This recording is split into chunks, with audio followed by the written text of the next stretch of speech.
Ya, Masya Allah. Jadi modal utama wirausaha itu bukan sekedar dari uang, modal uang. Ternyata yang lebih utama itu keahlian.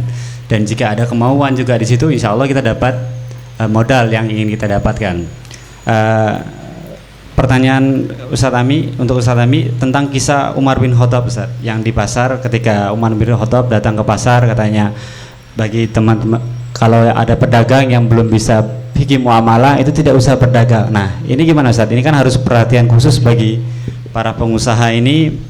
Kadang langsung main dagang aja tapi dia tidak paham hukum-hukum dagang yang benar itu seperti apa sih, mana yang halal, mana yang haram. Bahkan mungkin banyak teman-teman di sini masih salah arti tentang riba itu apa sih? Yang tadinya bukan riba dibilang riba, yang dianggapnya bukan riba padahal itu riba yang sangat besar. Itu gimana Ustaz? Ya, memang namanya belajar itu kebutuhan setiap muslim ya.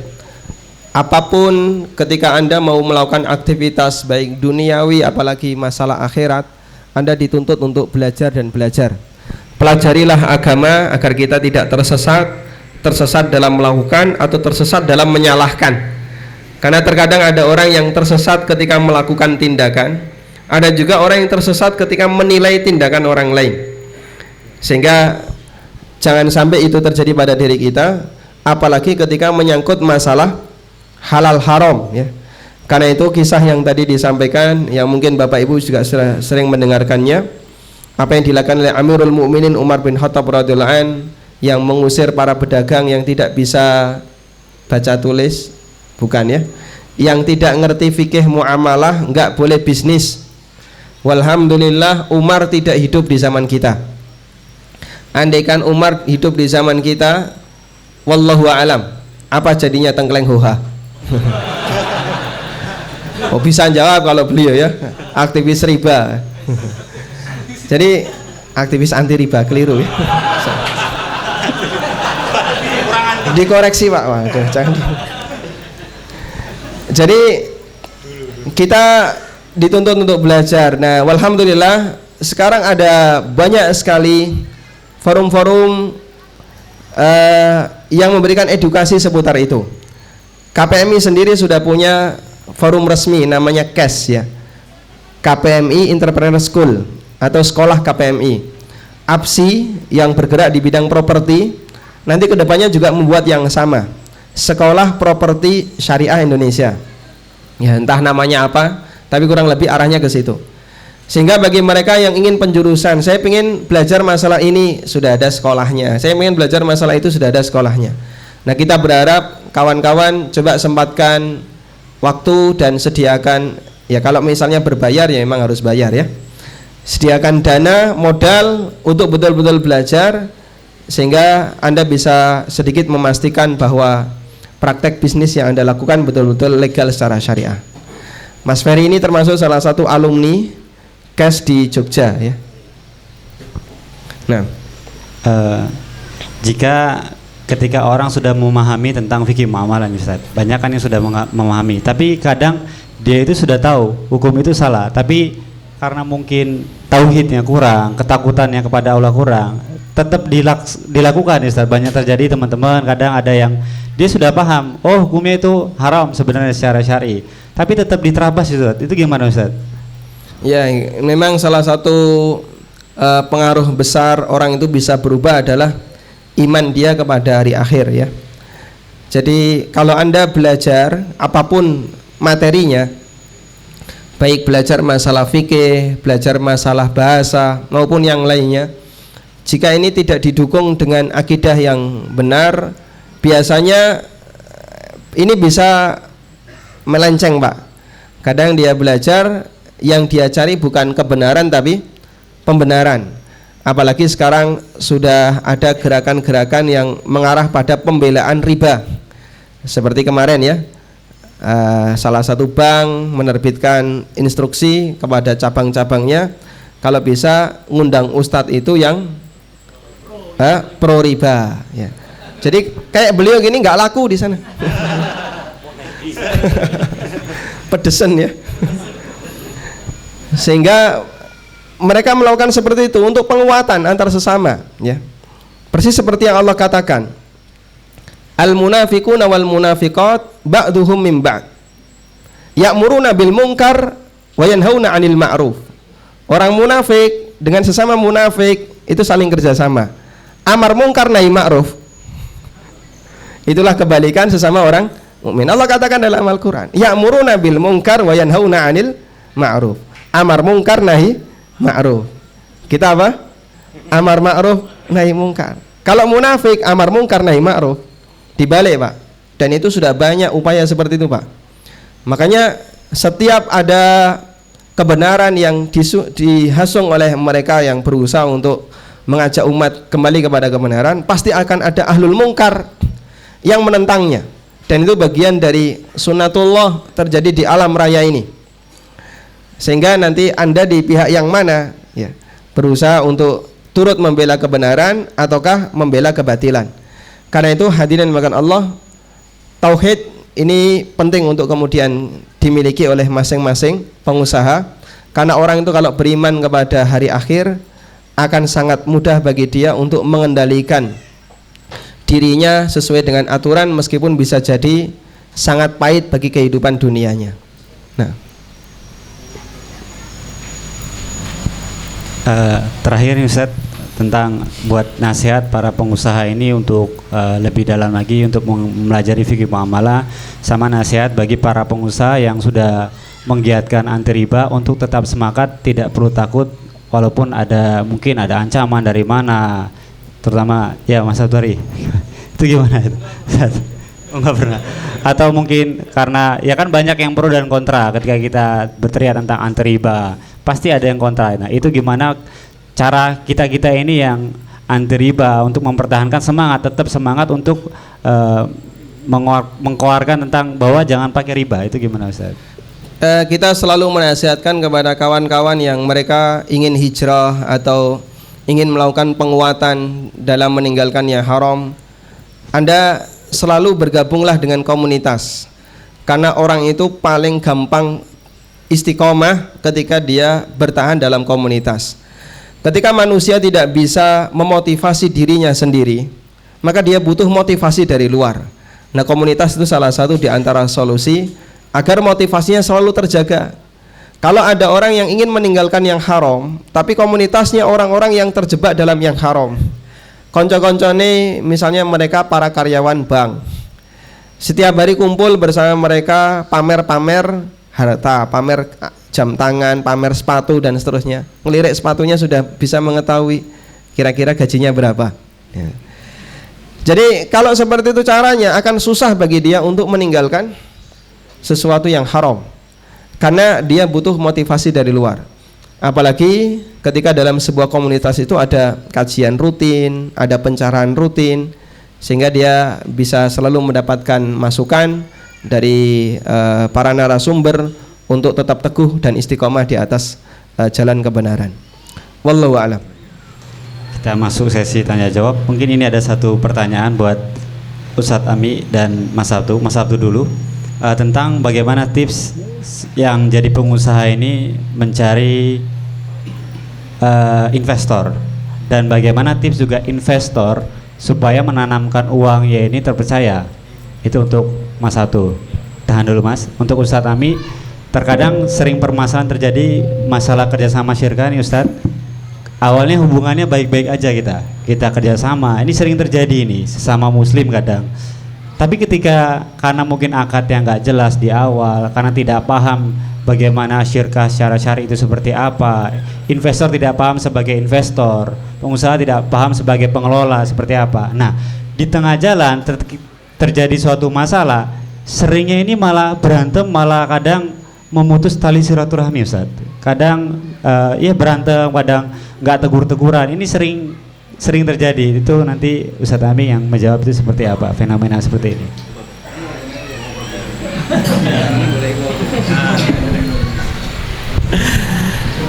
Kita punya bisnis itu harus punya data. Ini menarik. Jadi misal, Mas saya jualan jilbab, Mbak jualan jilbab, Mas saya jualan baju muslim, saya distributor buah atau apapun lah itu, mulailah membuat laporan keuangan sederhana. Kalau mau bikin rugi laba, neraca nggak paham, podo, saya juga nggak paham. Atau yang bikin biar karyawan saya. Tapi paling tidak bisa menunjukkan loh, hari ini penjualan piro, kulaan piro, batine piro. Paham je? Dibikin rata-rata dalam 1 bulan, 2 bulan, 3 bulan, dan nanti ketahuan nih, bulan ini mas setelah saya omset sekian, biaya bahan baku sekian, karyawan sekian, laba ditahan 10% dari total profitnya, masih ada sisa sekian juta. Berarti mas kalau kita menduplikasi nih usaha ini dari 1A kita pindah ke A yang ke titik kedua, dari warna catnya sama, pelayanan sama, produknya sama, punya potensi yang sama dengan yang tadi yang cabang pertama. Artinya mas kalau dirimu, nah kita bikin tuh hitung-hitungan untuk investor. Untuk investor menanamkan uang 100 juta di tempat saya, dengan pengalaman di tempat yang pertama, potensi balik modalnya 1,5 tahun.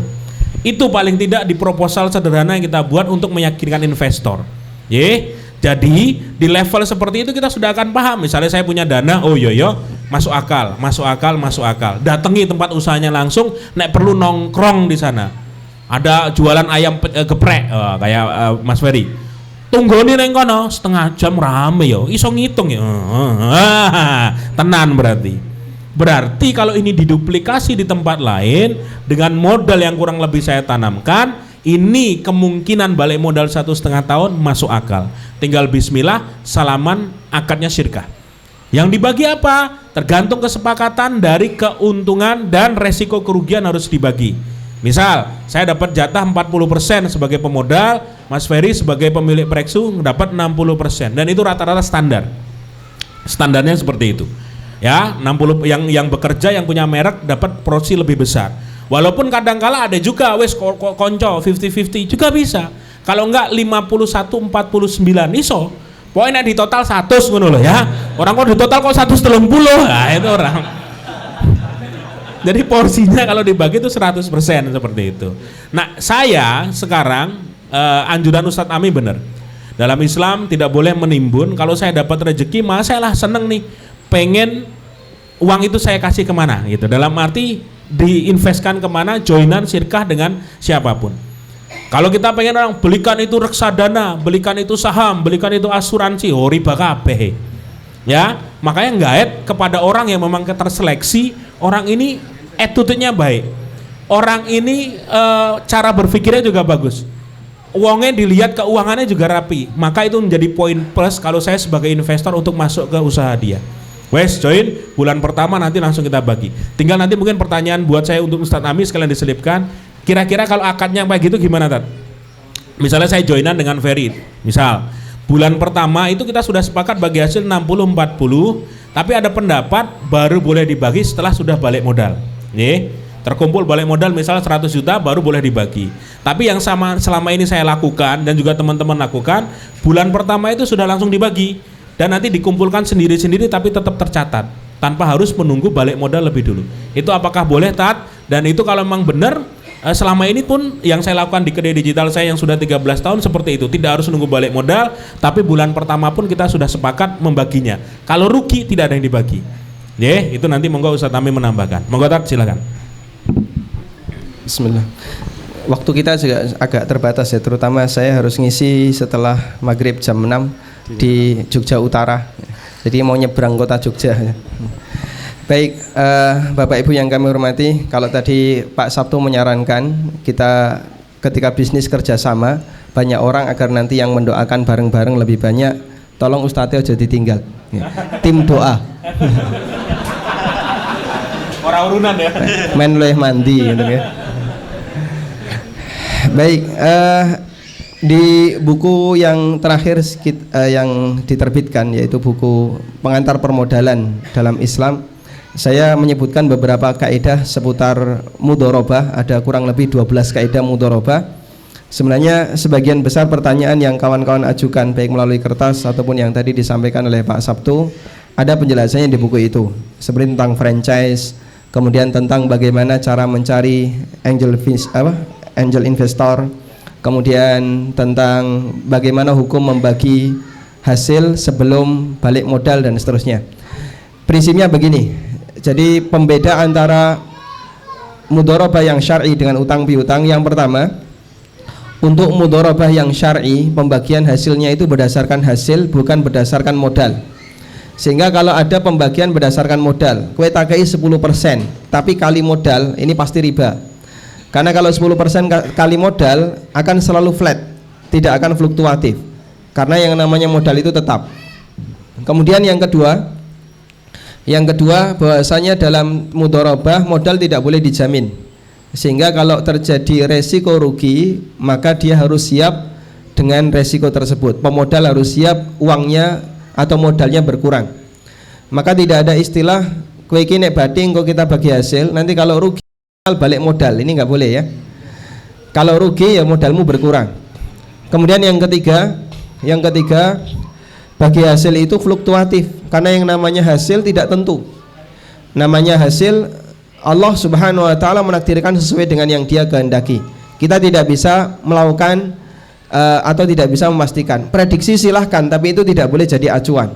Nah, di antara kesalahan perbankan yang menamakan syariah saat ini, ketika mereka sebut itu bagi hasil, mereka menggunakan neraca flat. Pokoknya kurang lebih prediksi sampai setahun atau sampai sekian tahun, kurang lebih sekian. Dan itu menjadi kewajiban dan acuan yang harus dibayarkan oleh nasabah. Kemudian berikutnya di antara pembedanya adalah bahasanya dalam mudharabah bagi hasil itu dilakukan setelah modal kembali. Itu aturan secara umum ya, aturan secara umum. Penjelasannya begini. Yang namanya untung adalah turunan dari modal. Untung itu turunan dari modal. Sehingga modal adalah asal, sedangkan untung adalah fara'. Dan yang namanya fara' baru ada setelah ada asal. Cabang baru ada setelah ada pokok. Kita tidak akan mungkin berbicara cabang kalau pokoknya nggak ada.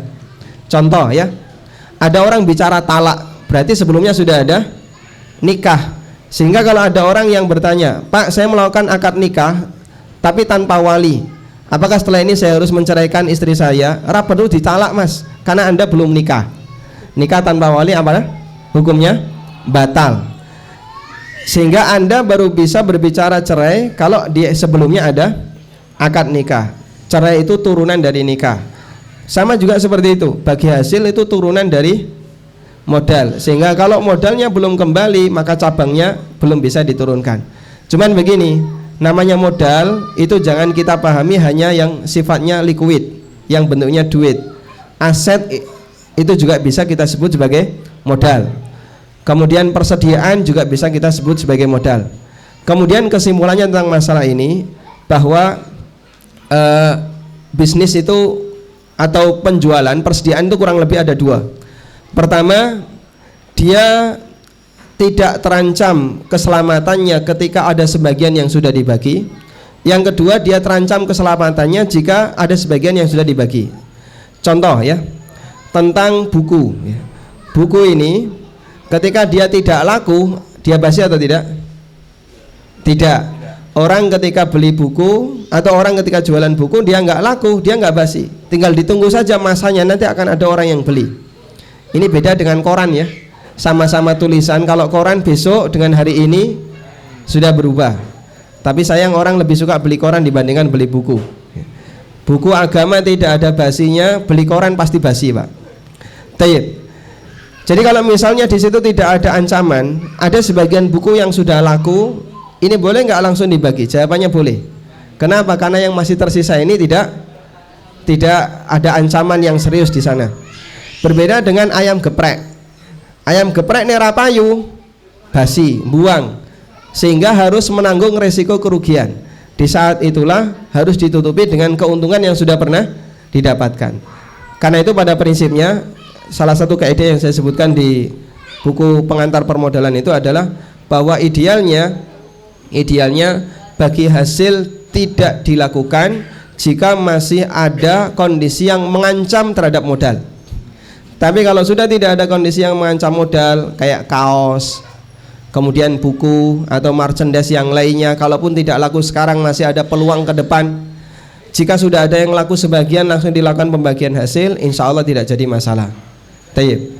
Tentang franchise dan kawan-kawannya, Elani sebentar biar lebih paham. Karena yang lain pasti juga melakukan itu. Misalnya tadi bisnis kuliner apapun itu, geprek atau apapun lah. Ini soal mengancam ini kan misalnya dianggap sebagai tadi tidak basi. Tapi misalnya kayak Mas Ferry, ini gepreknya ini sudah punya nama. Dari 5 cabang pun terbukti misalnya tiap hari mahasiswa antri-antri di sana. Kalau misalnya dengan alasan bahwa ini bisa basi nggak laku, berarti nanti dan perputarannya cepat harian tuh perputaran cepat.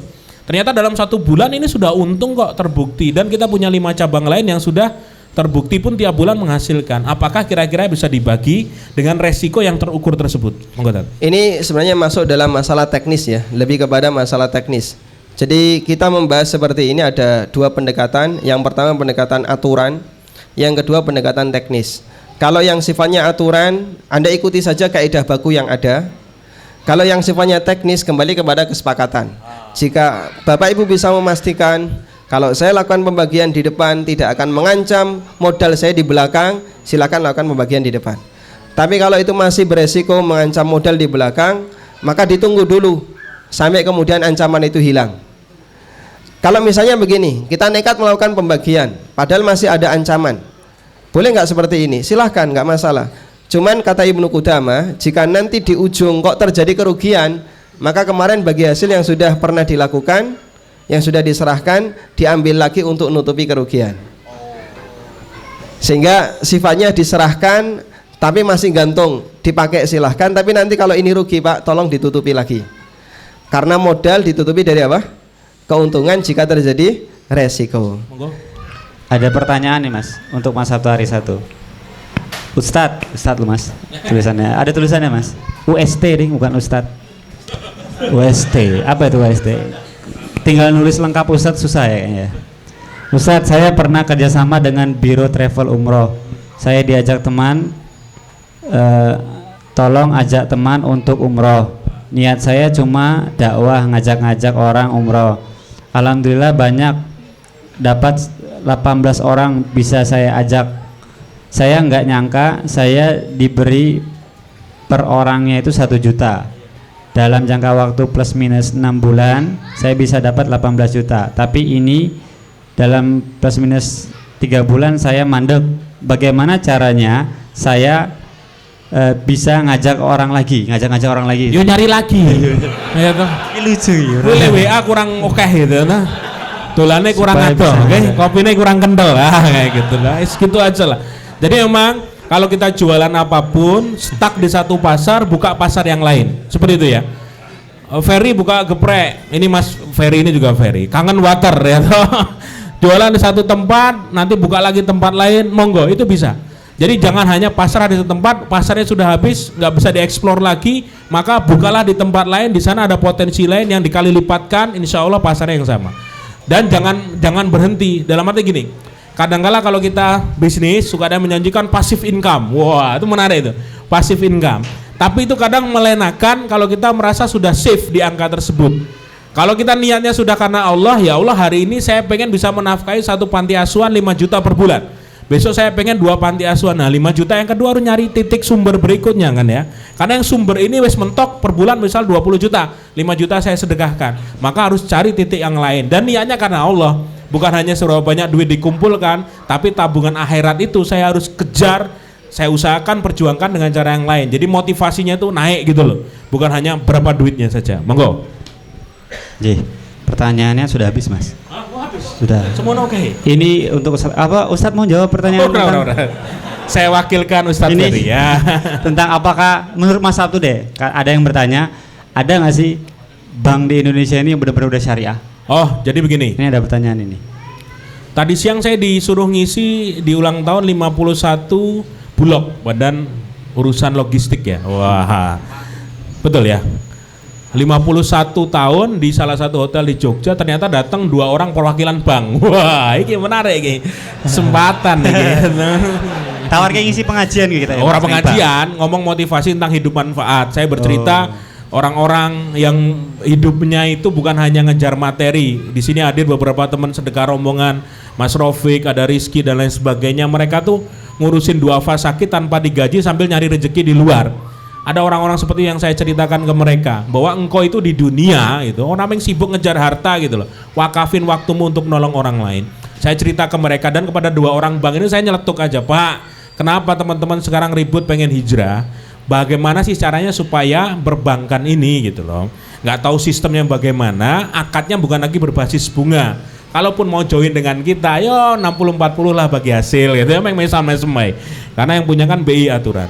Tapi kemarin menarik, ada satu tetangga saya bisnisnya kayu, itu butuh modal untuk jangka waktu proyek 2 bulan. PO-nya ada, purchasing order-nya ada. Dan dia tanya, saya datang ke beberapa bank termasuk syariah, mereka minta seluruh aset saya dihitung. Padahal saya hanya butuh belanja untuk kayu senilai 70 juta. Dan waktu itu BMT UMY ya, UMY di Jogja. Kebetulan saya kenal dengan GM-nya, saya tanyakan, Mbak Wari bisa nggak Bapak ini dibantu? Setelah dipelajari ternyata bisa. Ngajukan 70 juta, yang cair juga 70 juta dengan akad bagi hasil 60-40 selama 2 bulan. Wih, seneng banget Bapak, wah iki loh Mas, saya tak golei, dapat modal, aku nompornya utuh. Tidak dipotong admin, provisi dan lain sebagainya, nomor utuh, dan ketika akad selesai tak kembalikan persentase keuntungan berapa bagi hasil. Masya Allah, kita doakan akan hadir lembaga-lembaga keuangan seperti ini yang membuat kita pun berbisnis tenang, dapat bantuan permodalan pun akadnya benar-benar akad yang syar'i. Insya Allah. Insya Allah. Ya, demikian talk show sore hari ini. Sedikit saya rangkum singkat bahasan yang kita bahas tadi. Yang pertama yaitu modal tadi tidak perlu melulu dengan uang. Modal itu utama itu dengan keahlian yang kita miliki, itu udah modal sangat besar. Tadi bisa jadi makelar, kita walaupun tidak punya barang kita jadi keagenan menjualkan barang seseorang dengan izin dulu, agar karena menjual barang yang belum kita miliki itu ada pemahamannya tidak boleh. Yang kedua, berjuang bersama-sama membangkitkan ekonomi umat Islam dan mempelajari ilmu. Di sini pentingnya ilmu. Sebelum berwirausaha juga kita harus mempelajari ilmu teknis berwirausaha gimana sih, ilmu investor gimana, ilmu cara nanam modal itu gimana, itu ilmu teknis. Dan satu lagi ilmu agama, ilmu bermuamalah yang benar syar'i itu seperti apa, serta jangan lupa ilmu tauhid. Ini sangat penting karena ketika kita sudah paham ilmunya semua, ketika kita dapatkan dengan suatu permasalahan itu, ketika tauhid kita, ketakutan kita kepada Allah Subhanahu wa taala tidak kuat, itu lebih bahaya lagi. Melakukan suatu dosa yang kita sudah tahu itu dosa, itu lebih parah lagi. Jadi tauhidnya kita perkuat lagi.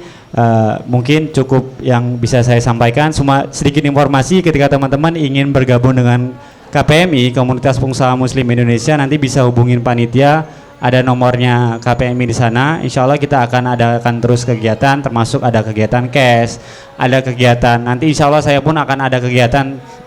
Cara saya ajarin semua gimana sih cara berjualan saya dulu, resep-resepnya saya ajarin semua, dan saya temukan juga dengan investor-investor yang ada. Insya Allah nantinya KPN juga akan ada program seperti itu. Bahkan Ustadz Ami pun sebenarnya sudah ada program Indonesia Bebas Riba. Nanti bisa dicari di Google atau di mana, Indonesia Bebas Riba. Di sana kita berpatungan untuk membayari orang yang terlilit utang riba. Nanti ada syarat-syarat tertentu. Itu demikian yang bisa kami sampaikan. Kurang lebihnya jika ada pemateri dan saya ada salah kata, mohon maaf karena kesalahan itu pribadi datang dari diri saya dan kebenaran itu datangnya dari Allah Subhanahu wa taala. Kita tutup dengan majelis ilmu ini dengan doa kafaratul majelis. Subhanakallahumma wa bihamdika asyhadu an la ilaha illa anta astaghfiruka wa atubu ilaik. Wassalamualaikum warahmatullahi wabarakatuh.